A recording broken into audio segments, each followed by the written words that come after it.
أنا اسمي نورة وعندي 24 سنة من محافظة المنصورة، والحمد لله أمورة جدا. وكان بيتقدملي ناس كتير أوي وأنا في الجامعة. خلصت كلية تجارة وأنا كنت بحب واحد زميلي في الكلية اسمه خالد، بس هو من محافظة تانية. وأنا عمري في حياتي ما عرفت معنى الخيانة ولا طعم الخيانة، ولا عمري خنت حد قبل كده، بس اللي حصل ده غصب عني.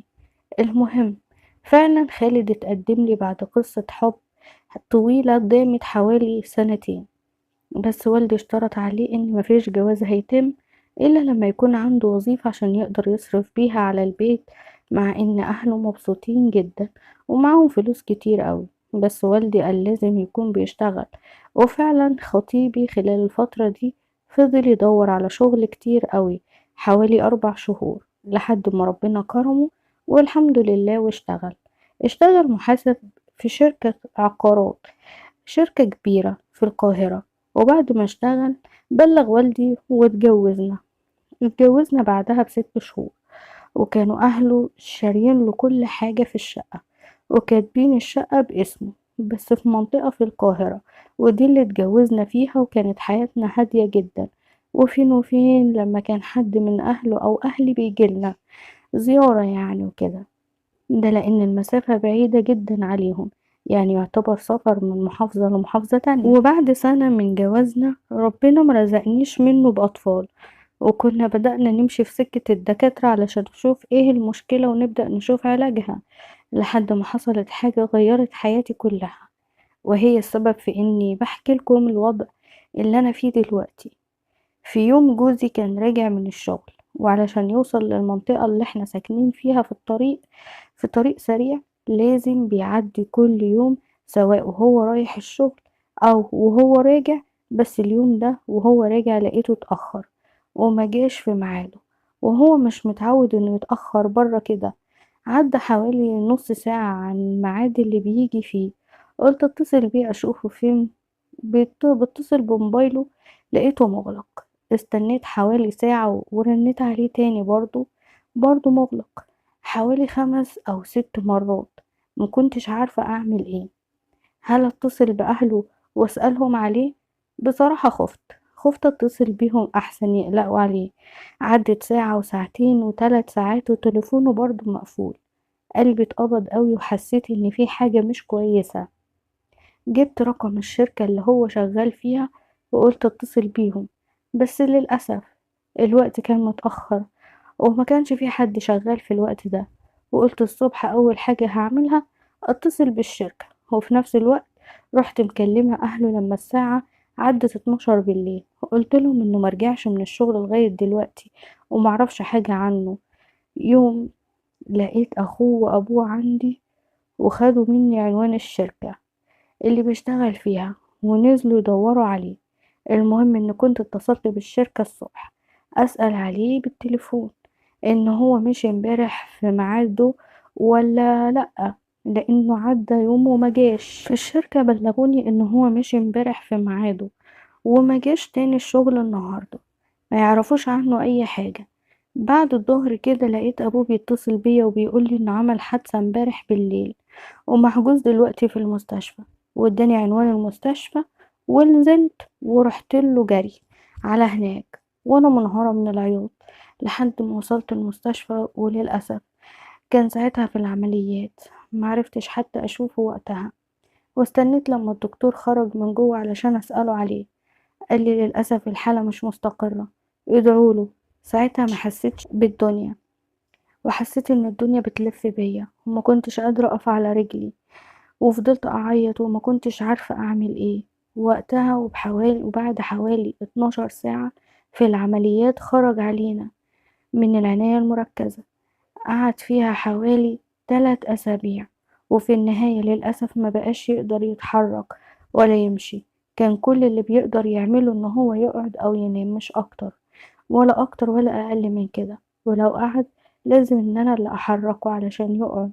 وروحنا البيت بعد حوالي شهر في المستشفى، واتصرف عليه فلوس كتير جدا، بس شركته اللي هي بيشتغل فيها هي اللي اتحملت المصاريف دي. وعدى اول شهر وهو نايم في سريره وانا ما بقتش عارفة اعمل ايه. في الوقت ده كان اهله بيخلصوله ورق المعاش علشان يبقى في حاجة نصرف منها، لان مفيش اي مصدر للدخل بعد ما قعد من الشغل. الحياة من ساعتها اسودت في وشي لحد ما اتحرمت من الوضع ده شوية. وبصراحة ما قدرتش، كنت بفكر في موضوع الطلاق، بس قلت الناس هتقول عليا ايه وشكلي هيكون ايه قدام اهله. كنت هاخد كلام من الناس مش هستحمله، وبقيت عايشة وبخدمه وبس. وكان في ناس من صحابه اللي كانوا بيشتغلوا معاه في الشركة كانوا بيجولوا يزوروه في البيت، وهم حوالي 4 أفراد. وكل فترة كده كان كل واحد منهم بيجي يقعد معاه شوية ويمشي، بس بعد كده ما بقاش حد منهم بيجي خالص. كانوا بيتصلوا بيه على الموبايل، بس طبعا لما كان حد بيتصل انا اللي كنت برد عليه، وكنت بفتح السبيكر علشان خاطر يكلمهم. وحاليا عدى على الموضوع ده حوالي سنة، وجوزي نايم في سريره وما بيتحركش، وانا اللي بخدمه ومش مقصرة معاه في اي حاجة. وفي نفس الوقت حاسة اني عايشة لوحدي، وان حياتي بقت فاضية. ورجعت تاني افكر في موضوع الطلاق، لاني خلاص بصراحة ما بقتش قادرة استحمل الوضع اللي انا فيه ده. وفي نفس الوقت قلت طيب لو اتطلقت هسيبه لمين؟ مين هيهتم بيه؟ خصوصا ان والدته متوفية، واكيد والده مش هيقدر يخدمه. ورضيت بالوضع اللي انا فيه ده بس عشان يعني مفيش حد يخدمه غيري. مع الوقت بقيت احس بفراغ كبير، كبير قوي، فراغ عاطفي. وان كمان جوزي بعد الحادثة ما بقاش يقدر يكون معايا خالص، لحد ما لقيت واحد من صحابه بيتصل بيا، وانا كنت واخدة ساعتها الموبايل بتاع جوزي معايا في اوضتي علشان لو حد اتصل ولا حاجة. ولو حد كلمني بروح اوضته اللي جوزي نايم فيها علشان يكلمه طبعا. انا كنت عرفت اصحابه من ساعة ما كانوا بيجوا يزوروه، ومن كتر ما بيتصلوا بيه على الموبايل رديت عليه. صاحبه قال لي ازيك؟ قلت له الحمد لله. قال لي ممكن اطمن على خالد؟ قلت له حاضر ثواني. ودخلت اشوفه، ببص عليه لقيته نايم. رحت خرجت من اوضته وقفلت الباب عليه وقلت لصاحبه معلش انا لقيته نايم دلوقتي. قال لي خلاص مفيش مشكلة، بس ممكن اطلب منك طلب؟ قلت له اتفضل. قال لي انا اوقات كتير ببقى عاوز اطمن عليه، وفي نفس الوقت ما بحبش اتصل عليه كتير علشان لو نايم او لو انتي مشغولة، فبستأذنك اخد رقمك وهبقى ابعتلك على الواتس اطمن عليه من وقت للتاني يعني. قلت له مفيش مشكلة، واديته رقمي. وقال لي انا هرن عليكي دلوقتي علشان تسجلي رقمي، تسجليه عندك علشان لما ابعتلك تبقى عارفة مين اللي بيكلمك. قلت له تمام ماشي.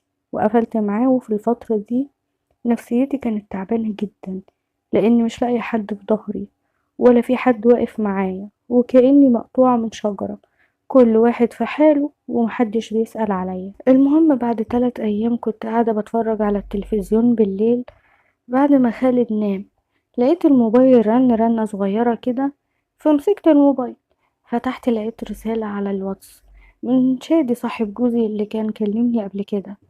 قال لي ايه الاخبار؟ طمنيني عليكي. قلت له الحمد لله كويسين. قال لي مالك كده؟ حاسس ان فيكي حاجه مضايقاكي من اخر مره سمعت صوتك فيها.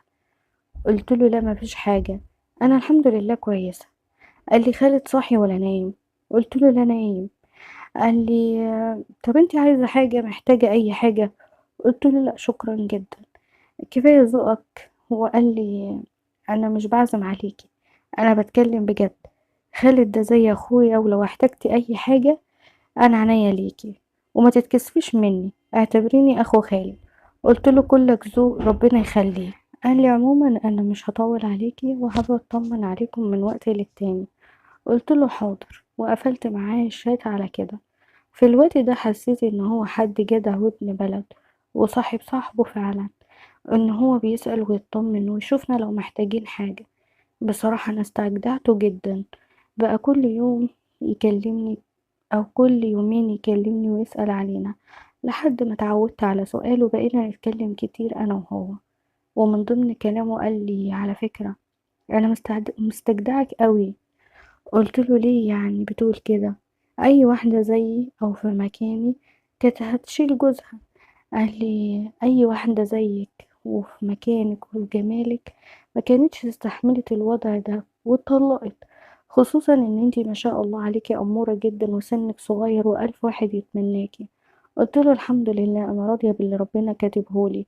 ويوم ورا يوم كلمنا بدأ يزيد وبقى حد قريب مني جدا كأنه بقى صاحبي انا مش صاحب خالد. واخدنا على بعض جدا وبقينا نحكي لبعض عن كل حاجة في حياتنا. وعرفت انه كان خاطب بس ما حصلش نصيب. وفي يوم لقيته بيقولي ان هو عايز يشوفني برا بس في مكان برا بعيد. استغربت جدا وقلت له لا طبعا مش هينفع. قال لي ما تخافيش مش هنطول. وقلت له عاوز تشوفني ليه؟ قال لي احنا في الشركة جمعنا مبلغ كده ومتفقين ان احنا نوصله لخالد. قلت له ربنا يخليك احنا الحمد لله مش محتاجين حاجة. قال لي هتخليني اشوفك ولا عاوزاني ازعل منك؟ قلت له طيب سيبني بس اشوف كده وهبقى ارد عليك. قعدت افكر اقابله ولا لا لحد ما قلت خلاص هقابله. وبعتله على الواتس. قلت له عرفني اشوفك امتى وفين. راح قال لي على المكان والميعاد اللي هشوفه فيه. عرفت جوزي اني هنزل اشتري شوية حاجات وارجع علشان ما يقوليش نازلة ليه ولا رايحة فين. وقابلت شادي واتمشينا شوية. وقال لي انه مبسوط قوي ان هو شافني واداني شنطة. وقال لي لما تفتحيها ما تفتحيهاش غير لما تروحي البيت وتكوني لوحدك. قلت له ماشي. انا همشي بقى علشان مش هينفع اتأخر على خالد اكتر من كده. وفعلا سبته ومشيت. وكان كل اللي شاغل تفكيري لحد ما روحت يا ترى ايه في الشنطة دي. وطلب مني ليه اشوفها وانا لوحدي مع ان الحاجة دي المفروض ان هي جاية لجوزي. وكنت مستعجلة اني اروح بسرعة علشان اعرف فيها ايه. لحد ما روحت ودخلت الشقة وسبت الشنطة في الصالة. ودخلت ابص على خالد لقيته نايم. ورحت خارجة من عنده واخدة الشنطة وداخلة على اوضتي. قعدت على السرير وفتحت الشنطة لقيت فيها ظرف. ولقيت عليه ولقيت علبة. بفتح الظرف لقيت فيه مبلغ 5000 جنيه. وبفتح العلبة لقيت فيها حرف دهب اللي هو أول حرف من اسمي. ما بقيتش فاهمة بس كنت مبسوطة قوي. في نفس الوقت رحت بعتله على الواتس قلتله الفلوس دي كتير قوي وايه الحرف الدهب ده؟ انتوا مجمعين ومشتركين عشان تجيبولي حرف دهب؟ قال لي لا بصراحة احنا مشتركين في الفلوس انما الحرف ده هدية مني ليكي. وما كنتش عارفة ارد اقوله ايه. قلت له تسلم ايدك متشكرة قوي. وكنت طايرة كنت طايرة من الفرح اليوم ده. ومن بعد الموقف ده وانا بقيت افكر فيه واللي بيعمله معايا. وعجبت قوي بتصرفاته معايا. وما بقاش يعدي عليا يوم الا ولازم نتكلم سوا. ويوم ورا يوم كل مرة علاقتنا ببعض بتكبر. وبقينا بنحب بعض. خصوصا انه حد جدع جدع قوي وراجل جدا ومهتم بيا جدا ومخليني مش محتاجة اي حاجة. ومن ساعتها بقينا نتكلم وبقى قريب مني. حسيت ان الفراغ العاطفي اللي كان عندي ما بقاش موجود. وبقيت حابة وجوده في حياتي مع اني بتعب جدا في خدمة جوزي وهو تعبان. بس شادي كان مهون عليا بكلامه معايا لانه كان حنين قوي معايا. عمره ما زعلني من ساعة ما اتكلم معايا وكان دايما هو اللي بيكلمني. وبيكلمني ويقولي انا نفسي اشوفك نفسي تكوني معايا. وبقى يطلب مني اني اخرج واقابله بس كنت قليل قوي لما بوافق. وكنت برجع البيت بسرعة علشان ما ينفعش اسيب خالد لوحده. وجه في مرة وانا بكلمه وقال لي انا زهقت. قلت له يا شادي بتقول كده ليه؟ زهقت من ايه؟ قال لي انا لما بشوفك مش بلحق اقعد معاكي ولا اتكلم معاكي نص ساعة بالكتير وبتمشي. وانا مش بلحق اشبع منك. قوليلي اعمل ايه؟ قلت له يا شادي ما انت عارف اللي ورايا وبمشي بسرعة غصب عني. اكيد انا كمان مش عاوزة اسيبك وعاوزة افضل قاعدة معاك. بس معلش سامحني وانا اكيد لو في فرصة ان انا اقعد معاك ونقعد مع بعض اكتر من كده انا اكيد هقولك. قال لي ماشي. وقفل معايا وانا حاسة انه زعلان مني جدا. المهم بعدها بيومين كلمني وقال لي انا عندي فكرة بس مش عارفة انتي هتوافقي ولا لا. قلتله ايه هي؟ قال لي ايه رأيك ابقى اجي كل فترة ازور خالد وبالمرة اشوفك؟ قلتله مفيش مشكلة، ما انت كنت بتيجي قبل كده. قال لي بس انا بقالي فترة كتير ما اتصلتش بخالد، فعلشان اطمن عليه فانا هكلمه واعرفه اني هاجي. وقلت له ماشي. وراح متصل على تليفون خالد جوزي وسلم عليه، قال له وحشني وعاوز اشوفك وهجيلك الخميس اللي جاي بعد الشغل. انا كنت بره وهو بيكلمه، لقيت جوزي بينده عليا وبيقول لي شادي صاحبي هيجي يزورني يوم الخميس الجاي، روقي الشقة كده وظبطيها. وقلت له حاضر. يوم الخميس على الساعة 5 المغرب لقيت شادي بيتصل بيا وبيقول لي انه خلص شغل وهيمشي من الشغل دلوقتي وقدامه ساعة ويكون عندنا. قلت له تمام، احنا في انتظارك. وعلى الساعة 6:15 كده لقيت جرس الشقة بيرن، رحت فتحت لقيت شادي قدامي. ابتسمنا لبعض قوي وفرحت اني شفته. دخل ومد ايده علشان يسلم عليا وكان اول مرة يمسك ايدي فيها. وراح داخل لخالد على طول علشان منفعش يطول اكتر من كده على الباب. فضل قاعد مع خالد حوالي ساعة وبعدها قام علشان يمشي. خرج من أوضة خالد وأنا كنت معاه بوصله في الريسبشن.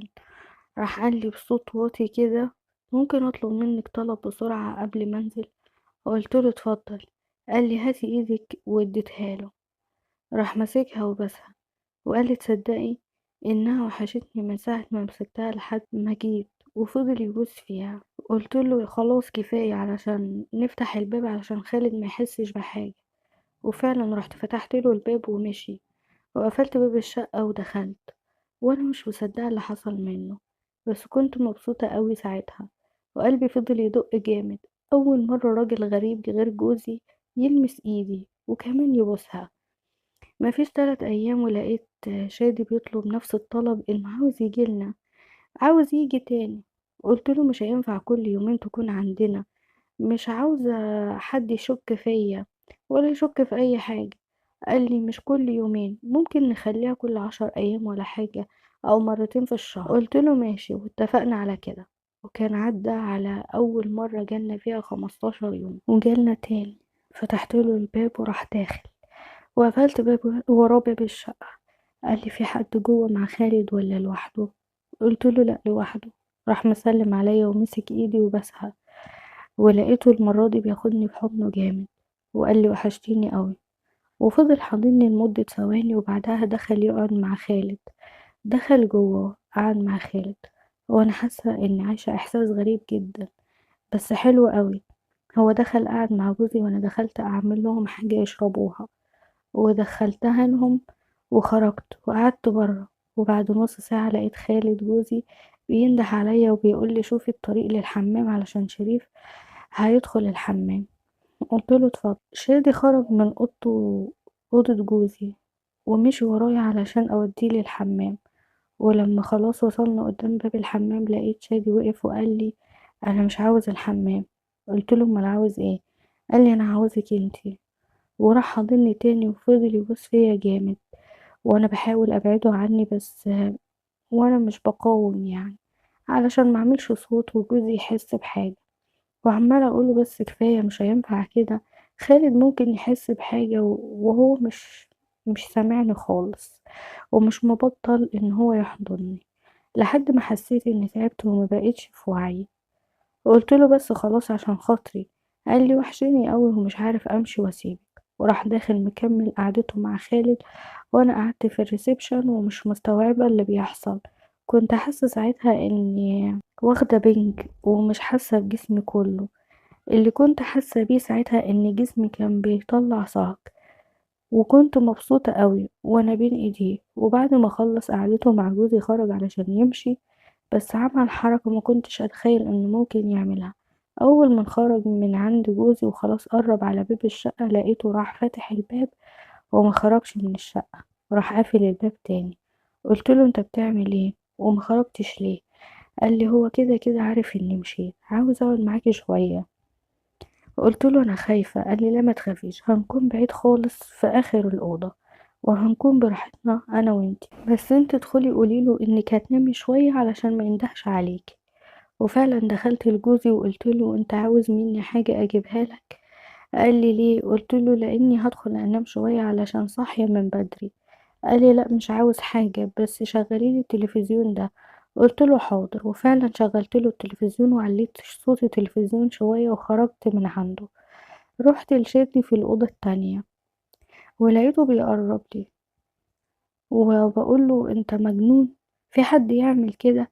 قال لي اه انا اعمل كده واكتر كمان من كده بس عشان اكون معاك. في اليوم ده شادي فضل معايا حوالي ساعة. في الساعة اللي كان معايا فيها دي حسسني فيها اني عروسة ولسه متجوزة. كنت مشتاقة لكل لمسة وكل حركة بيعملها معايا. وساعتها عمل كل حاجة كنت محرومة منها وخلاني أعيش حاجة ما عشتهاش بقالي سنين. سنين ما عشتهاش حتى لما جوزي كان بيكون معايا قبل موضوع الحادثة.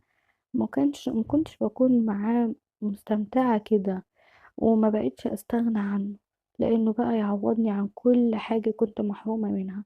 وبقى يجيلنا كل 15 يوم ولازم في كل مرة ننام سوا لان انا بقيت اشتاقله واستناه اكتر. وفضلنا على كده لمدة 7 شهور لحد ما حصلت حاجة غريبة قوي ما كانتش على بالي وانا كنت اتخيل انها ممكن تحصل. نزلت بعدها بيومين الشارع اشتري شوية طلبات للبيت. وفي سوبر ماركت كده فاتح في وش البيت عندنا بيقف فيه واحد عارفني وعارف جوزي. فرحت اشتري حاجة منه ولقيته بيسألني عن خالد جوزي.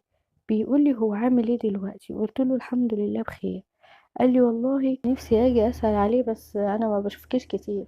قلت له الحمد لله هو كويس. قال لي بصراحة في واحد صاحبه بيجي هنا كل فترة. الراجل ده مخلص قوي انه بيجي وبيزور كل فترة كده. وهو اول ما قال لي كده وانا وشي احمر واتلجلجت في الكلام. قلت له انت عرفت منين ان ده صاحبه؟ قال لي هو كل مرة بيجي يشتري مني عصاير وحاجات كده وبيطلع العمارة. فجيت مرة كده بسأله وبقول له حضرتك ليه مش بتشتري مني بقية الحاجات؟ قال لي ولا احنا يعني حاجتنا مش عاجباك؟ قال لي انا مش ساكن هنا، انا ليا واحد صاحبي هنا مريض فباجي ازوره من وقت للتاني. قلت له اه استاذ خالد؟ قال لي ايوه هو ده. ومن ساعتها عرفت ان هو صاحبه. وقلت له اه فعلا ده صديقه الوحيد اللي بيجي يزوره.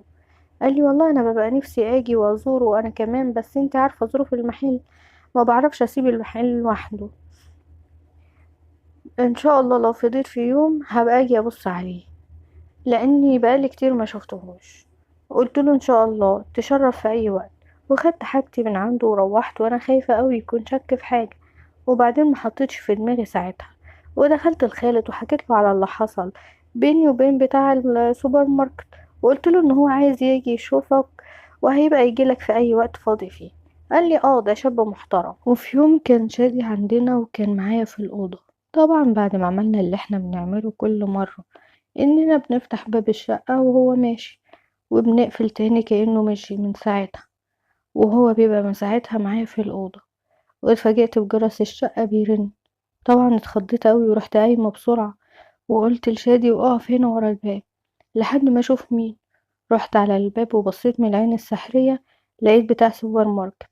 اترعبت جدا ومكنتش عارفة اتصرف ازاي. قلت له حاضر ثواني ودخلت بسرعة قلت لخالد ده بتاع السوبر ماركت على الباب. قال لي طيب افتحيله. رحت بسرعة لبست حاجة لأن اللبس اللي كنت لابساه مع شادي ما ينفعش افتح بيه الباب. ورحت فتحت للشاب ده. قال لي انا انتهزت الفرصة ان استاذ شادي صاحب جوز حضرتك موجود قلت اقعد معاهم هما الاتنين شوية. قلت له بس صاحبه مشي من بدري. لقيته راح باصص كده على الجزمة بتاعت شادي اللي كانت في الارض وبصلي وقال لي اه طيب تمام. وراح داخل قعد مع خالد في الوقت ده. انا دخلت لشادي وقلت له لازم تمشي دلوقتي حالا وبعدين نتكلم. وفعلا شادي نزل من عندي والشاب بتاع السوبر ماركت قعد حوالي نص ساعة مع خالد وقام عشان يمشي. وانا بوصله وقف عند الباب وقال لي غريبة. قلت له هي ايه اللي غريبة يعني؟ قال لي لا مفيش حاجة وراح نزل في الوقت ده. انا كنت مرعوبة وخايفة قوي يكون شك في حاجة. وكان نفسي اعرف بيقول لي غريبة على ايه. بقيت اتعمد انزل كل يوم علشان اشتري حاجات واعدي عليه علشان اشوف اسلوبه معايا هل هيتغير ولا هو ولا خد باله من حاجة. ففي مرة وانا واقفة بشتري حاجة عنده بيقول لي انا عاوز اقولك على حاجة. قلتله خير. قال لي مش هينفع اقولها لك هنا علشان في زباين وكده، هاتي رقمك وهبقى اكلمك. قلت له معلش انا اسفه مش هينفع اديلك رقمي. قال لي خلاص مفيش مشكله، انا المره الجايه لما ابقى اجي ازور الاستاذ خالد هبقى اقول له. قلت له هو تعبان مش حمل اي حاجه دلوقتي، خد رقمي اهو وبقى قول لي، واديته الرقم وطلعت وانا خايفه جدا. واتاكدت ساعتها ان في حاجه، وبقيت منتظره يكلمني علشان اعرف منه عاوز يقول لي ايه. وبعدها بيوم جت الساعه 9 بالليل لقيت رقم غريب اتصل بيا. كان خالد ساعتها نايم، رحت داخله اوضتي وفتحت عليه قلت له الو. قال لي ايوه يا مدام، ازيك انا احمد بتاع السوبر ماركت. قلت له اه اهلا وسهلا. قال لي انا ما كنتش عارف اتكلم معاكي علشان كان في زباين في المحل. قلت له خير، كنت عاوز تقول لي ايه؟ قال لي بصي انت زي اختي وانا مش هاذيكي. قلت له انا مش فاهمه حاجه، في ايه قولي. قال لي فاكره اليوم اللي كنت عندكم فيه؟ قلت له اه ماله يعني. قال لي انا كنت متابع صاحب جوزك من اول ما طلع، وبعدها ما دخل ما خرجش تاني من البيت، وقلت اطلع وهو موجود عشان اقعد معاهم هما الاتنين علشان جوزك يحس ان في ناس كتير بتسأل عليه. ولما طلعت من عندك ولما طلعت عندك يعني ما لقيتهوش قاعد مع خالد، ولقيت جزمة الراجل ده على باب الشقة وانا خارج من عند الاستاذ خالد. ما لقيتش الجزمة. قلت له انت بتستهبل؟ ايه اللي انت بتقوله ده؟ انت حيوان ولا بتتصل بيا تاني وما تتصلش بيا تاني؟ قال لي انا حيوان؟ تصدقي ان انا غلطان ان اتصلت بيكي، والمفروض كنت وصلت الكلام ده لجوزك. قال لي حرام عليكي، جوزك العاجز ده واحد زي ده لما يعرف يا ترى ايه اللي هيحصل له، وبعدين انا هعرفك الحيوان ده هيعمل ايه. وراح قافل السكه وانا بكلم. رحت متصله بشادي وقلت له ما تجيش عندي خالص اليومين دول لحد ما الدنيا تتظبط. قال لي في ايه اللي حصل؟ قلت له بعدين هبقى اقول. قال لي ماشي. انا مش عارفه انا اتسرعت ولا ايه لما غلطت فيه، ما بقتش عارفه اعمل ايه. في نفس الوقت خايفه ان جوزي يعرف حاجه. عشت يومين رعب ما عشتهمش في حياتي، وقررت ان اتصل بيه واعتذر له علشان ما يعملش اي حاجه تاذيني وانا مش ناقصه. رحت متصله بيه واعتذرت له وقلت له حقك عليا، بس انت كنت منفعل من الكلام اللي انت قلته. قال لي والله العظيم انا كنت ناوي اطلع للاستاذ خالد بكره واعرفه كل حاجه، وكان معايا الدليل. قلت له دليل ايه اللي انت بتقولي عليه ده؟ انا مش فاهمه حاجه. قال لي اليوم اللي طلعت لكم فيه لما اتصلت بيكي وانتي نكرت، رجعت الكاميرات بتاعه المحل ولقيت ان صاحب جوزك ما خرجش من العمارة بعد ما انا طلعت، غير بعدها بدقايق يعني. هو كان موجود عندك لما انا جيت، وانا بصراحة كنت ناوي اعرف استاذ خالد ايه اللي بيحصل، لاني ما بقتش عارف ارد عليه ولا اقول له ايه. بعد ما عرف ان شادي كان عندي في اليوم ده. قلت له طيب انت هتستفاد ايه لما تأذيني؟ قال لي هرتاح نفسيا. قلت له طيب اصبر بس وهنتفاهم. قال لي ربنا يسهل، انا هقفل دلوقتي علشان عندي زباين. وقفل معايا وانا حاسه ان دماغي هتقف من كتر التفكير، مش عارفه اتصرف ازاي ولا اتعامل معاها ازاي ولا بقيت عارفه وناويه يعمل ايه. بعدها بيوم لقيته بيتصل بيا وقال لي انا عاوز اطلع للاستاذ خالد علشان اشوفه. قلت له ربنا يخليك ما تعرفوش حاجه بالله عليك، اعتبرني اختك. قال لي انا ممكن معرفوش حاجه بس في حاله واحده بس. قلت له هي ايه؟ قال لي تصارحيني. قلت له اصارحك بايه؟ قال لي تقولي لي ايه اللي بينك وبين صاحبه، يا اما والله اطلع واقول له على كل حاجه. قلت له يعني لو قلت لك هتصوني ومش هتعرف حد حاجه؟ قال لي والله ما حد يعرف حاجه، وحلف لي بالله اكتر من مره، وانا صدقته علشان ما يأذينيش. خلاني احكي له على كل حاجه من اول ما اتعرفت على شادي لحد ما جالي البيت، ودي كانت اكبر غلطة عملتها في حياتي. المهم لقيته بعدها بفترة بيكلمني واسلوبه اتغير معايا، بدل ما كان الاول بيكلمني باسلوب التهديد، لا اسلوبه حلو جدا. ولقيته بيقولي على فكرة وحشتيني. قلت له ايه اللي انت بتقوله ده؟ قال لي زي ما سمعتي، ولا هو حلو للناس ووحش لناس تانية. قلت له الموضوع مش كده، بس انا ما كنتش متخيل انك تقولي حاجة زي كده او يكون في حاجة جواك ليا زي دي. ومنين كنت عاوز تعرف جوزي كل حاجة زي كده وتأذيني؟ ومنين بتقولي وحشتيني؟ يعني أنا مش فاهماك. قال لي على فكرة أنا ما كنتش هأذيكي ولا حاجة، أنا بس كنت بعمل كده علشان أتكلم معاكي. استغربت قوي لما قال لي كده. قلت له خلاص هتعمل ايه دلوقتي؟ وخدته على قد عقله. بقى يطلب انه يطلع ويكون معايا زي شادي كان بيكون معايا. فانا رفضت طبعا وقلت له الكلام ده مش هيحصل.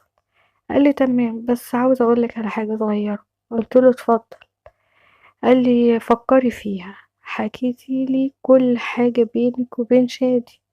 قلت له اه فاكرة. قال لي انا مسجل المكالمة دي، هبقى اسمعها لجوزك، وشوفي بقى لما جوزك يسمع او الناس في المنطقة هتسمع. قلت له انت انسان غدار وملكش امان. قال لي احسبيها زي ما تحسبيها، بس انا فعلا نفسي اكون معاكي، وشوفي هتكوني فاضية امتى علشان اجيلك، وقدامك اسبوع بالكتير، يا اما هعرف الدنيا كلها كل حاجة. طبعا انا خفت على نفسي وعلى سمعتي، وساعتها فكرت اني امشي من المنطقة خالص، حتى لو هناخد شقة في ايجار في اي مكان. وفعلا رحت قلت لخالد اني عاوزة امشي من المنطقة دي عشان مش مرتاحة فيها. قال لي طب هنجيب منين علشان نقعد في شقة تاني؟ قلت له هناخد شقة ايجار في اي مكان. قال لي اللي انت شايفاه واللي يريحك اعمليه. رحت متصلة بشيدو وقلت له انا عاوزة انقل من الشقة دي وعاوزة اخد شقة ايجار في اي مكان تاني. قال لي ليه في ايه؟ رحت حكيت له إيه اللي حصل. قال لي خلاص انا هشوف لك شقة ايجار في مكان تاني. وخلال الفترة دي للأسف كان أحمد ده بتاع السوبر ماركت من كتر ما هو مخوفني، وافقت ان هو يطلع عندنا لحد ما نمشي خالص من المنطقة. وطلع لي حوالي 5 مرات، بس خالد جوزي ما كانش يعرف انه بيجي، لان وقت ما بيكون طالع انا بدخل خالد يشوف التلفزيون وعلي الصوت. بس الغريبة اللي حسيته ان لما يكون احمد معايا بيكون قريب مني، حسيت انه حد حنين قوي مش ممكن يأذيني. ولما كنت في حضنه كنت بسأله وبقوله انت لما انت حنين كده كنت عاوز تأذيني ليه؟ قال لي لو ما كنتش عملت كده ما كنتش بقيت في حضنك دلوقتي. قلت له يعني انت بتعمل كده عشان تكون معايا؟ قال لي اه. قلت له على فكرة انا حبيت وجودك معايا ومش همنعك عني بس بشرط. قال لي ايه؟ قلت له تمسح المكالمة اللي انت كنت مسجلها ليا علشان بس اكون مطمنة، وانا اوعدك مش همنعك مني. راح قال لي وعشان اثبت لك ان عمري ما ههزيكي، راح مطلع الموبايل بتاعه ومسح الفيديو بتاع الكاميرات المراقبة ولما شادي كان نازل، وبعد كده راح مسح المكالمة اللي كان مسجلها لي. ساعتها كبر في نظري أوي وحسيت اني مطمنة جدا. كل ده وشادي بقاله فترة كبيرة ما بيجيش. رحت قايلة لأحمد أنا عاوزة أطلب منك طلب، زي ما أنا محرمتكش من حاجة شادي برضه هيجيلي. رفض في الأول بس بعد كده قال لي ماشي، وكنت لازم اخد رأيه علشان ما يعملش اي حاجة تأذيني او تأذي شادي لما يجي. وبدل ما شادي كان بيجي كل 15 يوم بقى كل اسبوع واحد منهم معايا. وشلت فكرة ان انقل من مكاني دي خالص، لاني برضو اتعودت على وجود احمد، لان كل واحد منهم ليه احساس مختلف. لما بقعد مع نفسي بحس اني ظالمة خالد جوزي، وفي نفس الوقت انا بعمل كده غصب عني لاني ما عنديش حل تاني، وهما دول بيعوضوني عن اي احساس محتاجاه. فانا حاليا محتارة ومش عارفة اكمل على الوضع اللي انا فيه ده، ولا اتطلق من خالد وارجع لاهلي واتجوز تاني، لان مش هقدر اكمل وانا كده، وانا محرومة وماشية مع ده وماشية مع ده. ومش هينفع اتطلق واتجوز واحد منهم هما الاتنين. فانا فكرت ان انا ارجع لاهلي واتجوز تاني. وطبعا اللي سمع الحلقة لغاية هنا يعمل اعجاب على الفيديو ده.